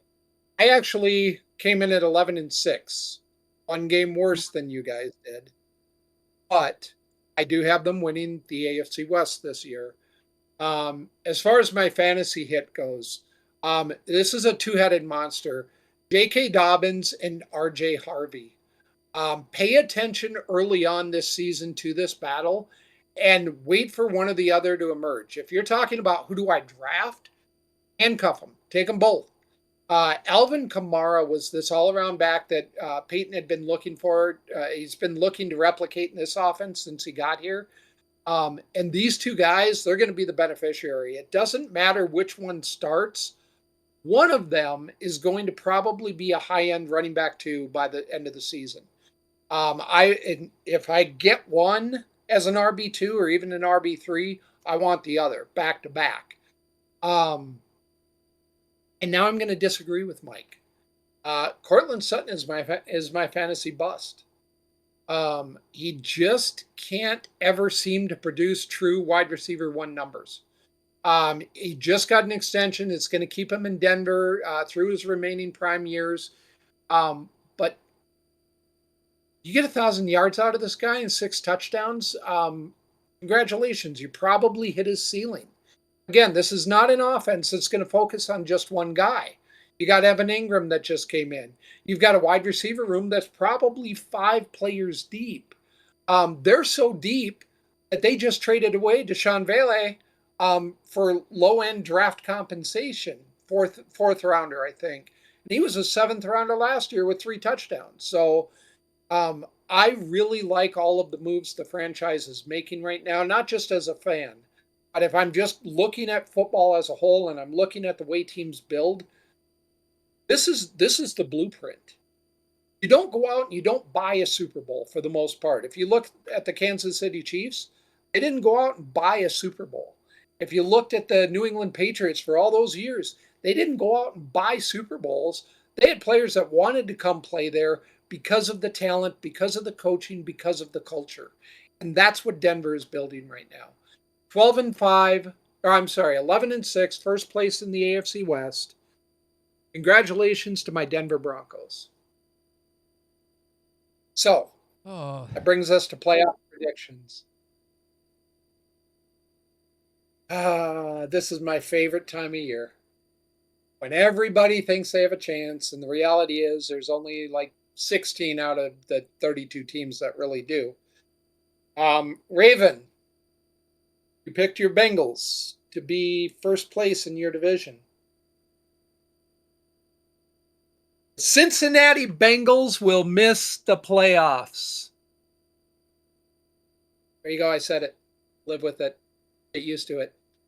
Get used to the idea of sucking all over again. Here are my 7 teams from the AFC. Mike, you playing along? Here we go. I'm playing. I got my team. All right. 7 teams from the AFC. You're going to see 3 teams out of the AFC West. You're going to see your Denver Bronco, first place team, Kansas City Chiefs, second place team, Los Angeles Chargers, third place team. These 3 teams that'll go 11-6 and 10-7, they're in. You're going to see your Baltimore Ravens out of the AFC North as your only AFC North representative in the playoffs. Out of the AFC East, you're going to see your New England Patriots and, go ahead, say it, Raven. Who's going to win that division? well, it's definitely going to be the Buffalo Bills, without a doubt in my mind. But you're high Okay, if you think the there you go. Patriots So are there's making it 6. this year. There's 6. And that leaves your Houston Texans coming out of the South. At 10-7, in another heartbreak for the Cincinnati faithful, the Cincinnati Bengals will have to watch another team secure their playoff berth at the cost of the Bengals in the final week. If that happens, I'm burning Mike? my Dalton jersey. You're going to burn your Dalton jersey anyway. No, I mean, By the way, yeah, don't do 'cause that. he's I've got not a worth really having cool, it around anymore. hold on. I've got a really cool Dalton card somewhere for you. Mike, tell us about it. Well, I disagree with those 7. We're not too far off, though. I do have the Broncos, the Chiefs, and the Chargers all making the playoffs. Okay. I have the Bills as the overall number 1 seed, coming out of the East. I was not here, I guess, when we did the AFC South. Maybe I missed last week because I do not have the Yeah, Texans. you missed last week. Yeah, I apologize. I was working. I have the Jaguars winning that division. So I have the Jaguars making it from their division. And then I have the AFC North champion Baltimore Ravens. And I will be nice. And I do think that the Bengals will slide in as the 7 seed. And they will lose in the first round to probably the Ravens. So I do think the Ravens are going to be the number 2 seed, and I think they're going to whoop your ass in the first game and send you right back to Cincinnati with a first round exit. Well, I appreciate you for But as a just being Cowboy nice fan, and man, at least we saying made they're it, buddy. making At least we made it. Yeah, I agree with you. At least we made it. As far as my teams, as far as the AFC, Broncos, Chiefs, and Chargers, I think we're all in agreement there. Broncos as the winners in the division, Chiefs at number 2, Chargers at the number 3 in their division. All 3 of them making it. Bengals making it this year as far as the 2 seed going in. And going back to my notes here from last week, the Texans making it 9-8, Buffalo making it at 11-6. That brings me to 6 teams, correct? Yeah. And then Yeah. Dolphins Well, no, making you've it- got 7 if you're counting Dolphins. Hold on.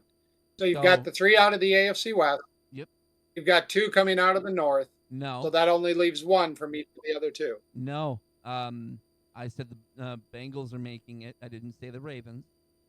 Ravens are going to be the one. Ravens are going to be the ones who are actually sitting and watching pretty, because the Dolphins with a better overall division record are making it. So Dolphins, Bills. Oh, dear Texans, God. Oh, take another Bengals, hit. and Do it. Take another hit. Yep. I don't know. I do have Oh, that. Lord. That'd be fun. Okay. AFC champion, Raven. I have to say it. I'll take mine. My AFC champion is the Buffalo Bills. They finally make it to the Super Bowl. Back. Yep. That's where I've got them too. I have to differ because again, You say the word Cincinnati Bengals, I'm gonna hang this not saying goddamn call up. Cincinnati Bengals. I'm not saying the Bengals. I do have to agree that I don't think Well, the there's Bengals only make it one very far with that logical rough defense. I have it down to the championship between the Bills and the Broncos. The Broncos making it this year. I had to say it. Oh God, that would fucking suck. I mean, hey, look, I hope you're right. I hope I'm wrong. I hope you're right. I don't see it yet. I think the Broncos are right on the cusp. But if it comes down to defense in a snowy Buffalo on a Sunday in January, I'll take it. I'll take it. That'd be a win. Before we move on to the NFC, here you go, Raven. I've been holding on to this guy for you. How about an Andy Dalton dual patch? That's a cool card. Bengals and Panthers. Dual patch for Andy Dalton. There you go. All right. NFC. Let's start with Mike, I think. Give us your playoff prediction. Playoff teams. My playoffs for the NFC. Let's go through. So the Eagles, they're going to win the division. Originally, I said the Rams are going to win the division. I know I talked to your old man about it. The more and more that I'm just leaning towards the Niners. So I think the Niners are going to win that division. So I'm going to go Eagles, Niners, Lions, and the Falcons winning their divisions. And as the wild cards, I have the Rams getting in as a wild card. The Packers, and I have my Cowboys. I'm sorry. Oh. Cowboys is a 7 seed, go ahead, baby. Raven. So I have the Lions, of course, running out the NFC North. Sorry, give me 1 sec. Of course, perfect timing. What happened? Raven? Sorry, little sister was on the horn there. Anywho, Lions winning the division. 100% Lions are winning. Well, their division. As far as the West, I have the Cardinals winning. Niners, if they can stay healthy, they'll make it. They'll make it in as well. Bucks winning the South with the Panthers coming in as one of the wild card teams. Eagles winning their division. Commies making it in as well. So what was that? 1, 2, 3, 4, 5, 6, 7. So either way, I'll have the Niners making it, whether it be at a 10-7, or if injuries derail their season, 8-9. We could have an 8-9 team making the playoffs this year. The NFC is pretty bad compared to the AFC. Yeah. As far as who's going to win the as far as who's making the Super Bowl this year, I have it coming down to the NFC Championship. I have it coming down to the Eagles and the Bucks, with the Bucks actually beating the Eagles and going to the Super Bowl. So I have Bucks Broncos this year. Okay. All right. In the NFC, I've got Tampa Bay winning their division. They're in. I've got the Rams winning their division. They're in. I've got the Eagles winning their division. They're in. And I've got the Lions winning their division. They're in. Now, that said, I had the Lions winning at 9-8. So, like, I'm right there with Mike. This is like a 3 or 4 team NFC really this year. As far as my wild card picks go, just based on the records that I predicted, Arizona gets in at 10-7. And then we get to a bunch of 9-8 teams. I've got San Fran at 9-8. I've got Washington at 9-8. I've got the Vikings at 9-8. So one of those 3 teams has to miss. I actually think the Vikings miss. I think San Fran and Washington will be the 6 and 7 seeds at 9 and 8. Oh, you're frozen. Oh, There am we I go. still frozen? You're good now. There you go. Okay. I'd be lying if I'd be lying if I said I thought it was going to be anyone other than the Philadelphia Eagles going back to the Super Bowl. I do agree if there's one team that could. I like the Tampa Bay pick. I don't hate that at all. I think they got better this year, and they looked pretty good last year. At least for my money right now, if I'm putting money on it, if I'm investing in the There you go. future, There you go. it's gonna be. Yep. So I didn't say my pick. I I have the have it Eagles Buffalo Bills Bills. and the Lions. I did not say my NFC champion. The Detroit Lions and the Buffalo Bills. We're finally going to see someone who has not won a Super Bowl win a goddamn That'd Super be Bowl. fun. That would be fun. That would be fun. So, All right. into the fun part, because I know that we were talking about it earlier. I had my fantasy draft last week. If you go into general chat, Get ready, Mike. the general chat, I posted a picture of the board. Now, for those of you watching on Twitch or on YouTube, of course, that third guy there on the board, Jew, he's one of our long-standing friends. I, of course, want to give a huge shout-out to my commissioner in that league, Eric, in 8-Bit Kids. It's always a fun league, every single year. So we're gonna go and break down kind of every pick I had. So first and foremost, I want to going out and grabbing Bucky Irvin as my number one running back. I don't dislike Bucky Irving. I like that pick. Yeah, what do you think, Bucky And Irvin? and what's funny is when you told me Bucky Irving, I said, where were you picking? 8th, 9th, somewhere in there? Where'd you pick? Ultimately, I picked at number. Hold on, 1, 2, 3, 4, 5, 6. Number 7. Okay. And I don't dislike that pick, not at all. By the way, Mike, do you remember Eric used to play poker with us? If I saw a face, maybe. Big, heavier set. Yeah. A little bit heavier set and a little bit goofy. That was a lot of them. Yeah. Okay. No, I don't dislike Bucky Irving. I would take Bucky Irving as my running back one if I was picking anywhere between 7 and 10. I think that's a good overall pick. So just to bring up just to kind of give some context, of course, Josh in our league wound up taking Jamar Chase number 1, and then 3 running backs went off the board, one right after another, with Jahmyr Gibbs, Saquon Barkley, and Bijan Robinson. And of course, in the first round, a good friend of ours, Greeny, took Ashton Genty. Now, And none of those picks are big surprises.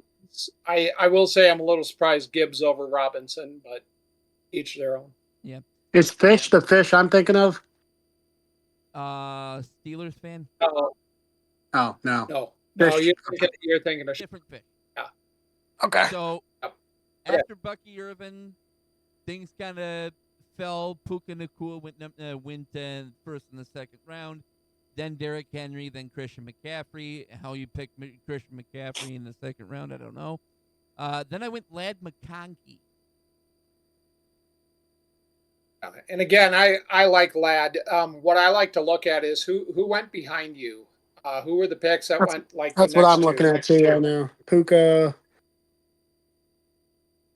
Yeah, I mean, I don't hate the pick. Ladd McConkey right there. He was probably Why the am I best not able to receiver. see the chat? This is pissing me off. It looks like Christian McCaffrey went Just before Ladd well, McConkey. Was this a snake draft? Snake draft, yeah. So you go through the first. So first round Okay. went all the way through. Then it went the last guy who picked in the first Yeah. guy who picked in the second, so on and so forth. Yeah, I mean, I think it's a good pick. I think McConkey's going to outperform AJ Brown this year. I definitely like him over Nico Collins. He already had a running back. Yeah, I don't have any issues with it. I'm shocked you didn't take Chase Brown right there, to tell you the truth. But Yeah, a little surprised, but I Especially would. for the- I think I would have taken that over him personally. Honestly, that's more what I was looking at. Just trying to fill up my kind of one position at a time type of thing when it was earlier on in the draft. Because of course you can have a great running back and a great receiver too. I hate your third round pick. Yeah, third round pick Yeah, who was it? went quarterback because of course two quarterbacks went ahead of him. Josh Allen and Lamar Jackson. I had fears that Burrow would fall either right after me or that following round. So you want Joe Burrow? When Joe Burrow at number 3, yes sir. Of course he did. All right. Hold on. Let me just say this. I just got done saying it, so it's really hard for me to backpedal from it. Joe Burrow is probably one of the top 3 quarterbacks in the NFL, fantasy wise, especially, and with this offense. I If I agree. look I at, just don't like him. I hate taking a quarterback in the third round. That's what I don't like. I But get it. If I look at the drop off from that 3rd overall quarterback, let's say even down to like the 6th overall quarterback, there's a lot of fantasy drop off there, and especially with the offense that Burrow gets to command. yeah, I don't hate taking Joe Burrow right here, especially if the quarterback run had just started. I think yeah. If you at the don't end get of the Burrow day, there, I think hold off and you wait till you 8th, 9th, 10th round and you take a quarterback that's left. yeah, I don't have a problem with the pick. I think it was probably a pretty good one. So then following Joe No, Burrow, the next one is the stupid pick. so after Burrow kind of went down with with Daniels going right after the following pick uh, went tight end with went tight end George Kittle right before him, but I wound up going with T Higgins after that because again number 2 receiver in that offense this next upcoming year, and again after having that huge contract he is going to be worth the money. Okay, This do is me where a I favor. disagree. This Okay, is where do I me a disagree favor. because you had Where do I see this oh, chat? Because I'm not seeing it. If you go to general chat, so in should be hold on. So you see live on it's under air. If you go text up to channels and text then it says channels and then general. general. There we go. All right, that helps. Here's All where I right. don't like it. I like T Higgins, but it's coming. So Kittle went right before, right? And then Yeah. you took T Higgins, and then after that was Kenneth Walker. Yeah, Yeah, I like think I like Garrett Wilson better. I like Devontae Adams better. I would Mike have gone Evans. Kyron Williams, absolutely. Now I've got Bucky Irving and Kyron Williams as my 2 stud running backs. Man, just cement me You into the already play. you're already going to get the benefits of T Higgins because you have Joe Burrow. Yep. That's So a good every point. touchdown he gets, you're already getting. I mean, unless you're just going to try to double dip, but Jamar Chase is going to get the most targets there. I mean, that's how it Yeah. worked last year. I had gotten Chase, and I was double dipping and surprisingly doing pretty well. Yeah. No, don't get me wrong. Honestly, I've never not been a fan of the double dip. But I just think that when you look at the fall off from Kenneth Walker or Kyron Williams to guys that went right behind you, and then we look and it's Chuba Hubbard, James Conner, Travion Henderson. By the way, it's great steal in the 5th round. Brees Hall, Isaiah Pacheco. I love your 5th round pick. I love Brees Hall in the I do 5th. too. I do too. So I guess I if love you're going to Tyler look at it that Warren.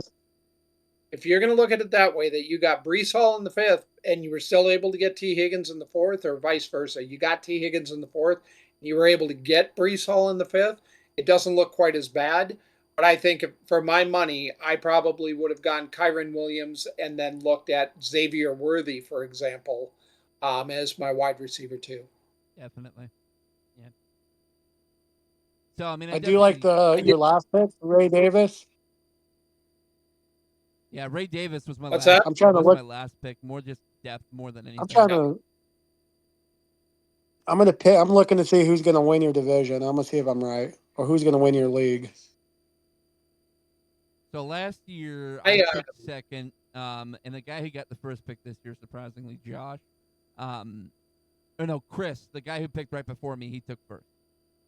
That was last year. Got it. Look at that. Bo Nix in what round? The 9th? That is disgusting. Utterly disgusting. 10th round. 10th round. Wow. Okay. So just looking over your team as a whole, let me just say this. I don't think you did a bad job. I would not have drafted a second tight end after taking Tyler Warren in the 6th round. No. I would have just rode Tyler Warren. If I'm going to take TJ Hawkinson, it's going to be much later in the draft because you typically are not going to roster 2 tight ends. I love your quarterback room between Joe Burrow and Baker Mayfield. I think Burrow's going to start for you the majority of the time. Mayfield, if anything, becomes a spot starter when Burrow's got, one of those tough matchups against, I don't know, a really top tier defense like, I don't say know. Denver. Don't say Denver. But for those tougher matchups where maybe you don't want to take a shot on Burrow, maybe Mayfield's a good fit there. My wager is at some point you're going to drop Baker Mayfield for a spot start. That's my wager, but that's just me. I like your top 2 receivers, Lad McConkey, T. Higgins, two of the studs. And I said it before: if you somehow get 2 or 3 of those star players from Cincinnati in this offense, you're in great shape and potentially headed to the playoffs. I think you're starting 5 or 6 look really, really solid. Trey Benson, I like as a nice steal a little bit later on. I think he's going to take some carries away from James Conner. Marvin Mims, I like later in the draft. Very good pick, very good value. I don't see a whole lot of reaches here, although Ollie Gordon, I think, is a waste. I think that's a wasted pick. I don't think Gordon will see the field this year much beyond like the occasional 3rd down. We'll find out. Overall, I like your squad. If they stay healthy, I see you in the playoffs. Yeah, I agree. Honestly, if I had to guess, and I don't know any of these people, I would say either Chris, Daryl, or Eric wins the league. Yeah, I hope it's based not, on this I draft. definitely I hope it's not Eric because he's the league commissioner. I like his team. I think he did a his good job team is drafting. good. I will give him that, especially Egbuka. Taking him all the way in the 8th round was insane. Yeah. CD Lamb and Drake London. I'm not high on London, but that's just me. But then to command 4 potential stud running backs. Yeah. And here's the J.K. Dobbins pick along with R.J. Harvey. You handcuff those 2, you're going to get a starter out of one of them. Bo Nix and Drake May, that man, stop it. And then the Broncos. Okay, by the way, Daryl, don't draft defense so early. You could have waited 2 more rounds, taking the Broncos, the best overall defense, instead of the Texans. But yeah, either way, I do like the Texans as your defense. I just wouldn't have picked them quite so early. I think there were guys that went over the next 2 rounds that you could have had in that pick. I still see you as a playoff team. I still see you in the hunt. Overall, I think you've got a fine team here. I just whoever Greeny is he available to play in my league? And does he have money? Yeah, right. I would like him to play in my league as long as he has some money. Because he drafted Cam Scatteraboo in the 10th round. And I might as well bring it's got to be an ASU. I might as well bring up he's not an ASU fan, he is a Giants fan though. Oh, that would explain a lot. Yeah. He's gonna hit. Yeah. I said it on the show. His quarterback is Caleb Williams. Yeah, I'm surprised he waited that long in a quarterback. Honestly, all the way until the. Oh, I'm not. I mean, so here's the thing. Not. If I don't get one of those top 3, yep, I have Dak Prescott in every league as my starter. Yep, he's going to throw it 700 times as long as he stays healthy. So. Yep. I just All found it right, crazy boys. he only rostered one. That's what I found crazy. Because all you do is pick up a spot starter. Yeah, good point. So. All right, boys. It's been a fun show. What are we gonna? When are we doing this next? Maybe in a couple weeks. You know, it'd be I think we great. should do. I think we should do one on future investments. Oh, don't even get me started on that. Future investments. Yeah, no, I think it'd be great if we did a live show opening Sunday Oh, good lord. and just did a 6 hour live show talking about all of our fantasy hits and all of our fantasy reaches and that first week predictions. We should definitely do a first week prediction. Pick our winners before we start the show, and then maybe start the show 30 minutes before, and see how it goes. I think that'd be a fucking blast. That'd be an awesome show. Just that long.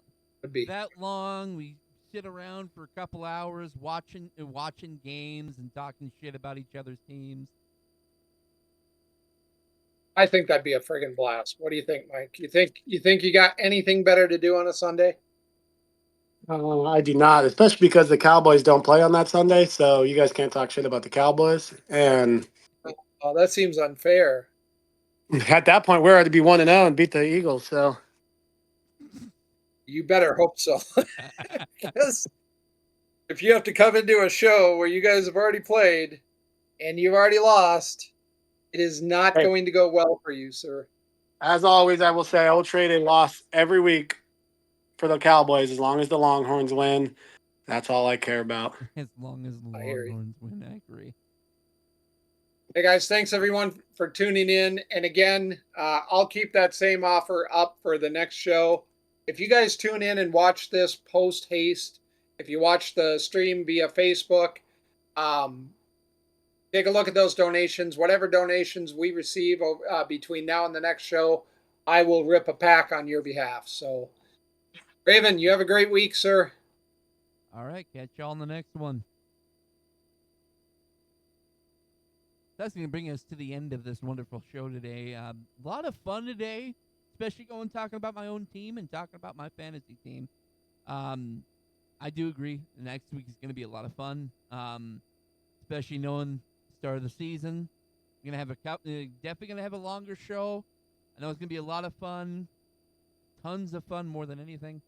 That show, definitely going to have more, like actual every time you don't have it where every time you don't know, your message that you send in gets talked about. It'll play. It'll be a tech speech type of thing for those of you who are watching over here on Twitch. But that will go ahead and end the show today. I appreciate everybody for watching live, and I appreciate everybody who's watching over on YouTube or those who get directed to the YouTube after. Over via Facebook or or over on Twitch or on X, Twitter, But I appreciate everybody watching, everybody coming out and watching it, especially post haste. Tune in next week. We'll be again having that longer show,